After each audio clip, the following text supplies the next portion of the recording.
What's good, everybody? Welcome to the Talking Sports with Manny YouTube channel. So we got an episode of Dynasty Overload today. So I want to talk about a few players that you need to grab in your fantasy drafts. There are players right now that their stocks are skyrocketing. When I say skyrocket, I mean skyrocketing into a whole nother stratosphere. And the first player that I'm going to talk about is Jahan Dotson. What's good, Steve? Man, appreciate you hopping on the stream. Steve says, who's the better handcuff, Chandler or Gaskins? And this is a great question. I was just grabbing Gaskins all over my dynasty teams right now because I feel like Gaskins brings a different element to the game for the Vikings. At least we know who Gaskins is. He started, he's done some things. With Chandler, I love Chandler as a pass catching back. He does have high upside. So I would say if this is redraft, and if you have space, grab both. Grab both. I prefer Chandler in a dynasty setting, and I prefer Gaskins in a redraft setting. Both guys are excellent. I've been grabbing more Gaskins in dynasty right now because he's free and he's cheap. But definitely Ty Chandler has a lot of ceiling, and he could end up as the starting back for the Minnesota Vikings as the season progresses. So, yes, I do love Ty Chandler a lot. Great question. So the first player on my list that I would grab if I was you guys right now is Jahan Dotson. Jahan Dotson, he's trending up. He's trending up, and we don't know what happens with Terry McLaurin's toe. Is Terry McLaurin's toe fine? If his toe is fine, then, hey, guess what? Jahan Dotson is just a number 2, right? But he's still a number 2 that has high upside. If you watch the Commanders games closely, you would see that Sam Howell is building a great connection with Jahan Dotson. So I love Jahan Dotson. I love what he brings to the table. He's a guy that tied rookies in touchdowns last year, right, with 7 touchdowns. This year, if he continues to ascend, you are looking at a player that can possibly get 800 to 900 yards, possibly even more. We don't know what this offense is going to look like. Can Sam Howell support 2 1,000-yard wide receivers? I don't know. And I don't think so. Even though I'm a Commanders fan, I can't be biased. It's just in that Bieniemy system, they run a spread offense. So even in Kansas City, you didn't really see outside of the special guys and Tyreek Hill and Kelsey getting a lot of, targets. They spread the ball. If you're open, you're going to get the ball. And Jahan Dotson gets open over and over and over again. So I'm looking at Jahan Dotson as a guy who's going to at least the floor is 800 yards receiving. The high, you're looking at 1,100 yards. And I don't say that because I'm a Commanders fan. I say that because Jahan Dotson is that good. And even if Jahan Dotson is not that guy that gets 1,000 yards this season, he's a guy that can lead the Commanders in touchdowns. He's a touchdown getter. And we saw it in that preseason game. We saw it in a small sample size in that preseason game where he was able to catch the ball and run into the end zone. So you're looking at a guy who could have double-digit touchdowns. Look at it this way. You guys remember Julio Jones? And then on the other side, Calvin Ridley, right? Calvin Ridley was the guy getting the touchdowns while Julio Jones was the guy getting the yards. So it could be something similar to where you have 2 top 25 wide receivers in fantasy between Terry McLaurin and Jahan Dotson. That's very much a great possibility. So keep that in mind. Now, moving on along, the second player that I would say target in your fantasy drafts. Now, I'm talking about redraft. I'm talking about dynasty. Doesn't matter. Christian Watson. Christian Watson was also that other wide receiver that had 7 receiving touchdowns alongside with Jahan Dotson. Christian Watson is in an offense that it's the unknown, right? So anytime you have these offenses with the unknown QBs, a lot of times these guys are going to dip in the ADP, right? People are looking at Jahan Dotson and possibly redraft in the 7th, 8th, 7th, 8th round, maybe 9th round, depending on how much hate there is for Commanders, right? Christian Watson, he's the number 1 wide receiver in that offense. We don't know if Jordan Love is going to be good. We don't know if Jordan Love is going to be bad. Anytime you have a new quarterback, a lot of times people are unsure, right? When Patrick Mahomes got his first crack as the starter, actually the full-time starter, he was going so late in the draft. When people figured out how good he was, it was a little bit too late. So all I'm saying is Christian Watson being that number 1 wide receiver, he's going to command a lot of targets. And we already seen that he knows how to score touchdowns. Granted, you're going from Aaron Rodgers to Jordan Love. It's a major drop-off. But at the end of the day, Christian Watson is talented. He has the speed. He has the size. And he's going to build upon what he did last year. So you have Jahan Dotson, you have Christian Watson. For me, my redraft strategy, guys, is pretty simple. I always go after the wide receivers in their sophomore years, guys that you're unsure of, right? Are they going to trend up? Are they going to trend down? You don't know. Last year, I was snagging Jalen Waddle in the 4th round of redraft leagues. Why? Because nobody trusted Waddle for okay, he had a great rookie season, right? But at the same time, you bring in a Tyreek Hill. So you're looking at Waddle like, oh, Waddle is not going to ball out, right? The same way you're looking at Jahan Dotson right now, they have Terry. Oh, Jahan is not going to ball out. Or you have Tua, who hasn't really ascended as a QB. Oh, Tua isn't good enough to support 2 wide receivers. We're seeing that again here with Washington, and then even with Green Bay with the unknown. So definitely, you want to go ahead and grab these sophomore guys who have the upside, who have the potential to be something. And then if they end up becoming league winners for you. So in the 4th to the 6th round, 4th to the 7th round is where you're going to target a lot of these different guys. So you have Jahan Dotson, you have Christian Watson. The next guy, let's stay in that trend. Let's stay in that mold of sophomore wide receivers. I'm going to go Treylon Burks. Treylon Burks was in a prime position before DeAndre Hopkins got there. We all looked at Treylon Burks and said, man, this guy's going to command a lot of targets. We kind of looked at him like we looked at Christian Watson in terms of commanding targets. But at least Christian Watson has Romeo Doubs and has some of these other different guys that, can take away targets. In Tennessee, who was it? Kyle Phillips, Westbrook-Akina. They really didn't even have any other guy to take away targets from a guy like Treylon Burks. But even with DeAndre Hopkins coming to Tennessee, I love Treylon Burks even more. Guess what? Treylon Burks will be going against a lot of these 2nd-tier, 3rd-tier corners, right? So that's opportunity. There's still targets to be had. The rebuttal is the Tennessee Titans have a rushing offense, a running offense. At the end of the day, you still got to pass the ball. DeAndre Hopkins is not going to command 200 targets. He could, but he's not. You're going to invest in Treylon Burks, a guy that you drafted in the 1st round, a guy that you believed in. So I do like Treylon Burks. He's going so late right now in drafts. Not only that, he's hurt. So his value continues to dip. So that's another guy that I am targeting heavily. Now, you guys are probably saying, Manny, you've talked about 4 wide receivers, three or four wide receivers so far, and you have not mentioned a running back yet. The way I am with running backs right now, I'm leaning towards a 0 RB strategy, both in Dynasty and both in redraft. Now, in redraft, you have to go ahead and grab your backs in the first 3 rounds just because of the lack of running backs as you go further. If you're going to do the full RB, 0 RB type thing in redraft, you're going to end up with guys like Ty Chandler and Gaskins and Brian Robinson Jr. And those kinds of guys will be available for you super late, guys like Rashad Penny. So it's not the wisest thing to do the 0 RB strategy in redraft, just for the simple fact that you can get you a Jerry Jeudy who's falling right now, but when fully healthy, he could be that number 1 target for Russell Wilson. We saw what Jerry Jeudy was able to do last year, the last 5 weeks of the season, last 6 weeks of the season. Those things are going to translate into the season potentially if healthy. So when you have so many good wide receivers coming into the league, right, especially in redrafts where you have like 5 bench spots, all that means, and then you have typically 2 or 3 starting wide receivers, 2 running backs, right, a tight end, a running back, a flex, and a quarterback. That means you're not filling up a lot of spots. There's still plenty of receivers out there in free agency and could potentially be on your bench. So with that being said, it's better to go ahead and grab the running backs. Now, the running backs that I trust in a redraft, you have Bijan Robinson, right? He's still young and he has not gotten hurt yet. So when they're young and they're fresh, you want to grab them, especially if you think their upside is high.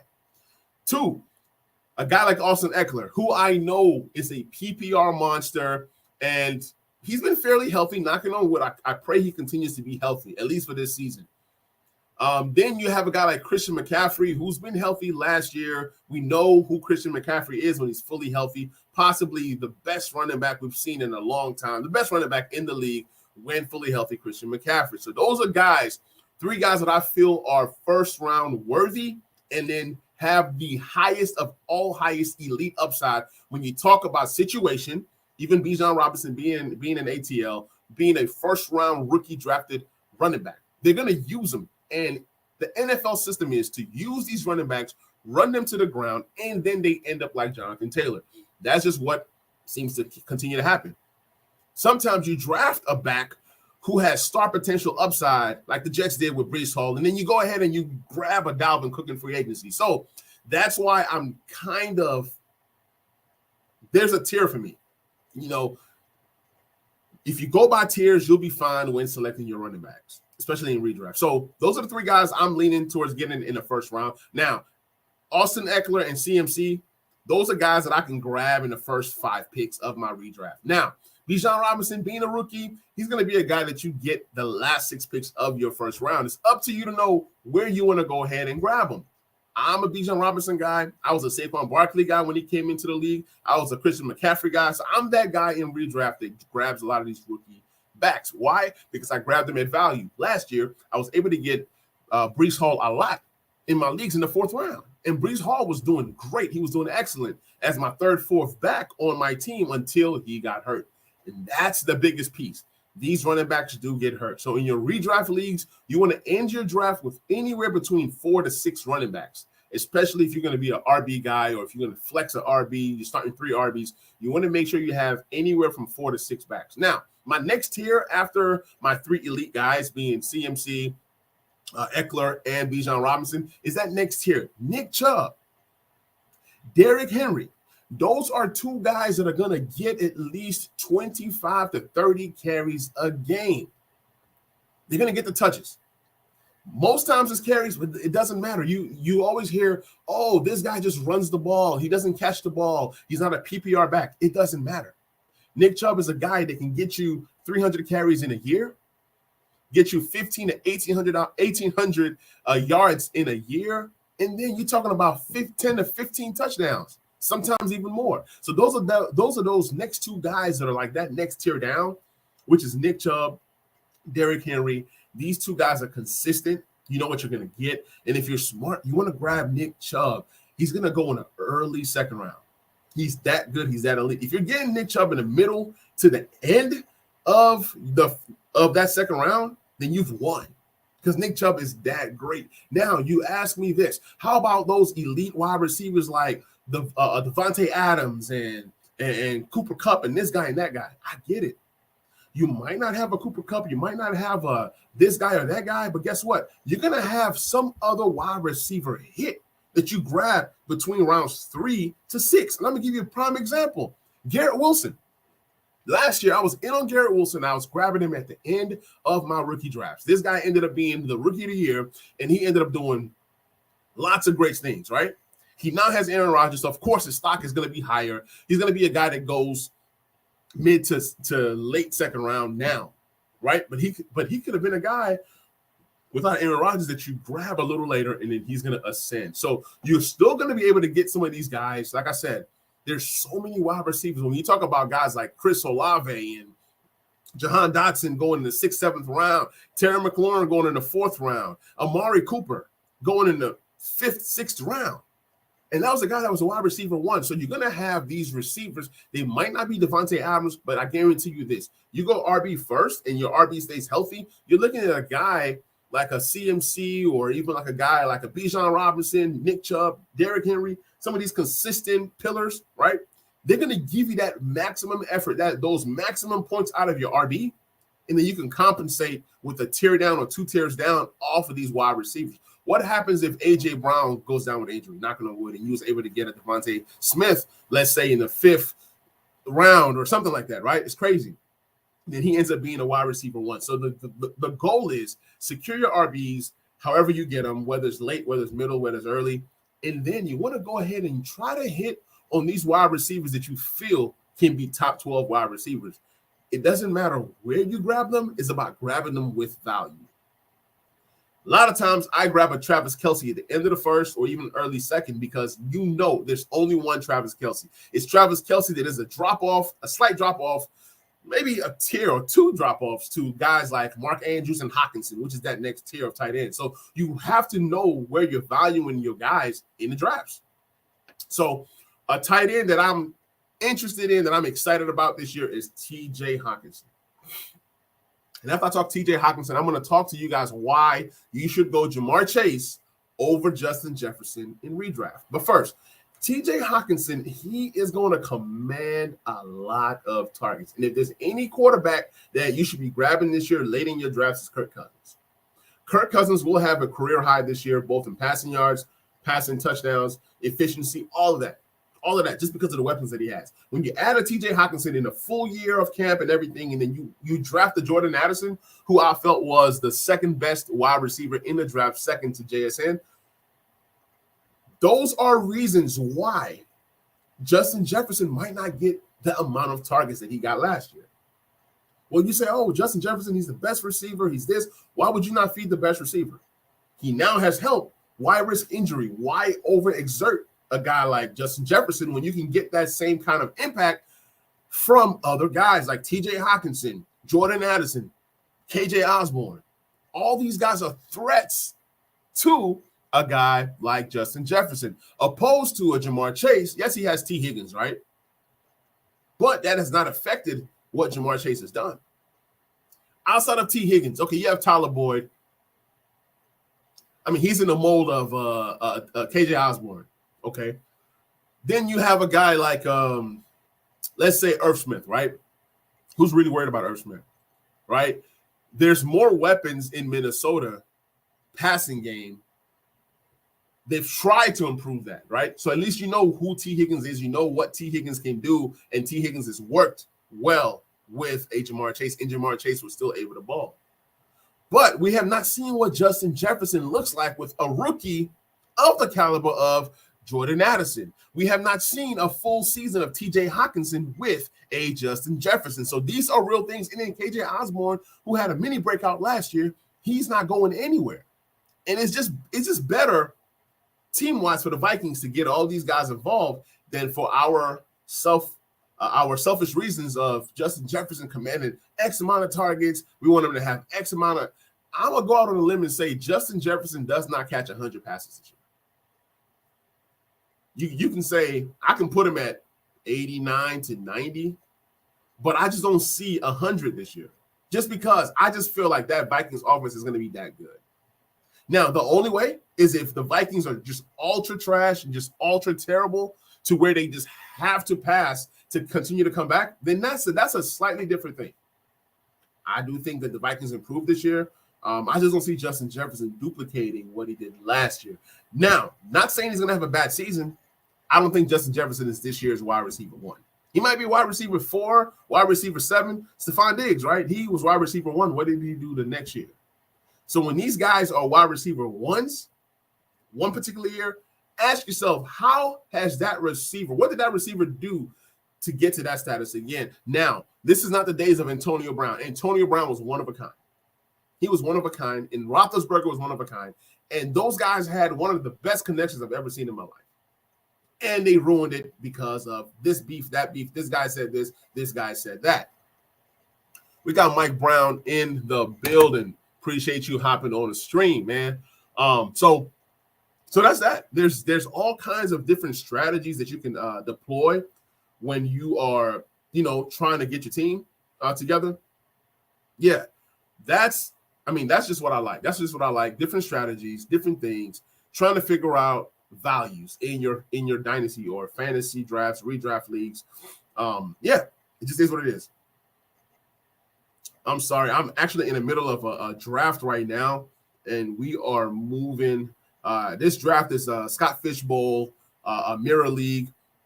And the coolest thing with this league is that there's different unique rules, right? You have the tight ends. They have their tight end premium, and then you have your running backs who have a nice little premium to it. It's just pretty much amazing. I'm not going to lie. It's pretty much amazing. You can kind of build your team how you want to build your team. So I just took Justin Fields, and then I took Nick Chubb. Just because in this league, when you're getting these carries, when you're getting the workload, running backs are more valuable than wide receivers. They're more valuable than tight ends, so to speak. So There's different ways that you can build. But yeah, back to certain players that I'm going to grab in this draft. Let's look at some deep sleepers. Now, you have the Colts, who the GM is beefing with Jonathan Taylor. The GM and the owner, they rather help a fish, an animal is in need, but you don't want to pay your franchise running back, right? So I heard rumors that there was a trade offer. The Colts wanted Jalen Waddle from Miami for Jonathan Taylor. We all knew that Miami was interested in Jonathan Taylor. But it's funny to me because a guy of the caliber of Jalen Waddle, when it's time to pay him, right, he's going to command over $20 million a year. He's just that caliber of player, right? But a guy like Jonathan Taylor right now in the RB market, you're not getting more than $11 million a year. So how is that fair value? So you can just say that the Colts did not want to trade Jonathan Taylor. They kept him on that PUP list. He's going to have to recover from his ankle. It's just so much beef, so much going on that I don't think that relationship can ever be fixed, right? So with that being said, who is going to be the starting running back for the Colts week 1?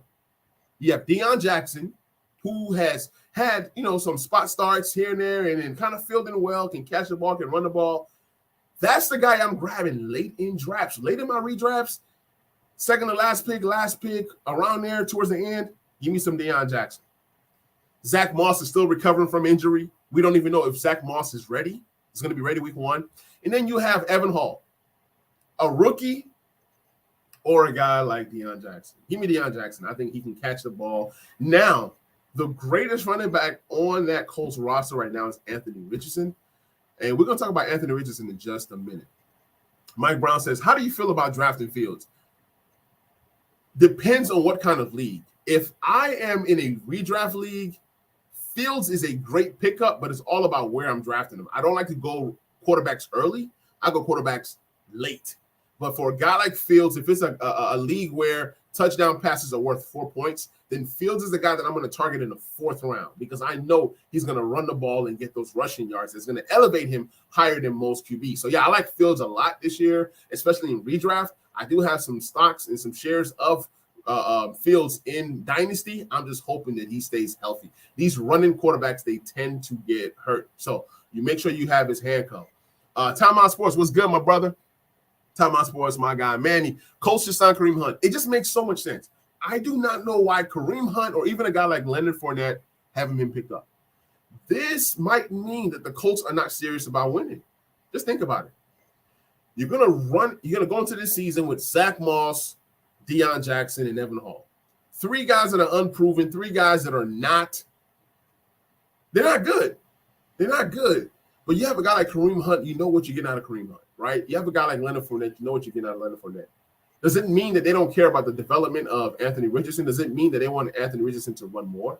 Because you would think when you get these rookie QBs, you want to surround them with as much talent as possible, right? And with this whole Jonathan Taylor situation, it would have been a beautiful thing running that pistol offense with Jonathan Taylor and having Anthony Richardson, having that rushing attack. But with all that being said, that hasn't happened. So that's that. Yeah, definitely. I agree with you, Timeout Sports. The Colts should definitely grab a Kareem Hunt. But yeah, man, hey, I am excited for this season so far. Lots of different strategies. Oh, a running back that I'm very interested in this year in redraft is Derrick Henry. And I don't mind. I mean, I've talked about it earlier on in the show. I don't mind taking Derrick Henry as early as 204 in redraft leagues. It's like in the early second. He's that good. He's going to get 30 carries. And even though the Titans are going to have a new offense this year, this could be Derrick Henry's last year in Tennessee. So you can bank that he's going to go out with a bang. And do not be surprised if Derrick Henry is traded before the season is over. I'm not saying that happens, but it could happen. You have DeAndre Hopkins, you have Derrick Henry, you're competing for playoffs. You're competing for a Super Bowl. Anytime you go ahead and you bring in a DeAndre Hopkins, that means you're serious about winning and you're trying to contend, right? But what if it all goes bad? What if Tannehill sucks, right? What if Tannehill is trash? Do you go Will Levis? If you go Will Levis, Malik Willis, it's not going to end well for the Titans. I just don't see how neither one of those two guys, Will Levis or Malik Willis, can elevate this team if things go bad. And if it's still before the trade deadline, you could see a possibility where Derrick Henry is traded. Either way it goes, Derrick Henry is elite. Just imagine a guy like Derrick Henry on the Kansas City Chiefs. Imagine Derrick Henry on an offense with the Eagles. That was a rumored thing, right? Imagine Derrick Henry on the Cincinnati Bengals. He's a difference maker.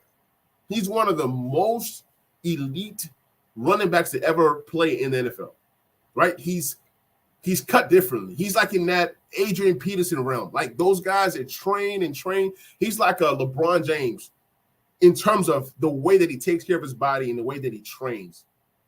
Yes, he's had injuries, but who doesn't have injuries? This is football. And then it's a position that these running backs get hit so hard.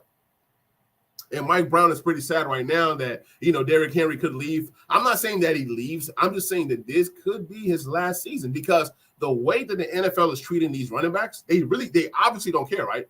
By the time that the best running back in the league right now in terms of age and production and upside in Jonathan Taylor, he hasn't gotten paid. So what is it telling you? They are devaluing this position. A guy like Saquon Barkley barely gets an extra incentive of $900K if he does this, if he does that. So with what's going on with running backs, I don't know what to tell you. So yeah, Derrick Henry is the guy that I'm looking at. Now let's talk about Stephon Diggs for a little minute. Stephon Diggs, still a beast, still playing with Josh Allen. And there was rumors that Stephon Diggs might get traded. He might leave. He's going nowhere. Stephon Diggs is here to stay. And Stephon Diggs is still going to be a top 7 wide receiver this year, both in Dynasty and both in redraft. So you want to go ahead and grab him. He's going to be as consistent as they come. If anything, you're going to get close to, 100 receptions. Last year, he had 110 receptions. The last 3 years, here is Stephon Diggs' receptions. 127, 103, 110. And these are, if you're playing PPR, 1 point per reception, that's already 127 points that goes into his points total. So you want to grab him. He's been consistent in the last 3 years. He's averaging 1,400 yards receiving, and he's also averaging 10 touchdowns a game. 10 touchdowns a year. So if you're telling me I can get 110 receptions, 1,400 yards, and 10 touchdowns, you want to grab him in redraft. Feel confident grabbing Stephon Diggs in the second round. These are those special wide receivers that you can grab, and when you have him, he's going to give you consistent play. He's a guy that should go in the first round in some leagues, but then, you have those teams that kind of lean towards guys like Cooper Kupp, guys like Jamar Chase, but you cannot forget a guy like Stephon Diggs. You cannot forget about a guy like Tyreek Hill, Devontae Adams. These guys, what you're getting. They are elite, and in PPR format, these guys are going to get you 20 to 25 points a game.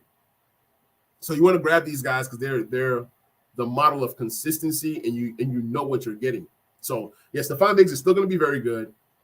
Josh Allen is still very elite, and you want to target these quarterbacks that are elite, right? Now you have Josh Allen to Stephon Diggs.